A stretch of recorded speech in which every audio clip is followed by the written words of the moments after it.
இன்றைக்கி மினி விலாகில் slow and peaceful morning in my life தான் பார்க்க போகிறோம். ஏன் ஸ்லோ அண்ட் பீஸ்ஃபுல் சொல்கிறேன்னா, இன்றைக்கும் இல்லாமல் இன்றைக்கி அதுவும் பர்டிகுலரானா நான் சீக்கிரமாக இன்றைக்கி எழுந்துட்டேன். அதனால தான் ஸ்லோவாக பண்ணிகிட்ருந்தேன்.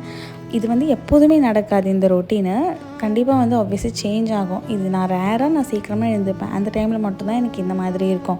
மற்ற டைமில் எல்லாமே ரொம்ப ஹரிபரியாக பண்ணுற மாதிரி இருக்கும்.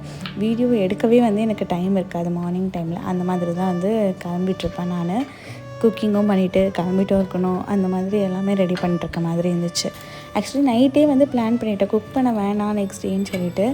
பட் ஒரு லாஸ்ட் மினிட் சேஞ்ச் நடந்ததுனால குக் பண்ணலான்னு சொல்லிவிட்டு சிம்பிளாக தான் பண்ணியிருந்தேன். லெமன் ரைஸு, அது கூட வாழைக்காய் ஃப்ரை பண்ணிட்டேன்.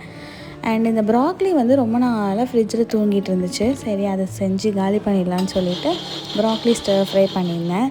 அது ரொம்பவே ஒரு சிம்பிளான ஒரு ரெசிபி தான். பட் ஆனால் இந்த ப்ராக்லி எப்படி பண்ணாலும் எனக்கு சாப்பிடவே பிடிக்கவே மாட்டேங்குது. ஒரு பேனில் பட்டர் ஆட் பண்ணிவிட்டு பூண்டு சின்ன சின்னதாக கட் பண்ணி போட்டு ப்ராக்லி ஆட் பண்ணிவிட்டேன். அது கூட சில்லி ஃப்ளேக்ஸு, பெப்பரு, சால்ட்டு, அவ்வளோதான். இது நல்லா ஸ்டர் ஃப்ரை பண்ணிக்கணும். இந்த ஃபார்மில் நான் ட்ரை பண்ணி பார்த்துட்டு எனக்கு பிடிக்கல. பட் என் ஹஸ்பண்ட் பிடிச்சிருந்துச்சு.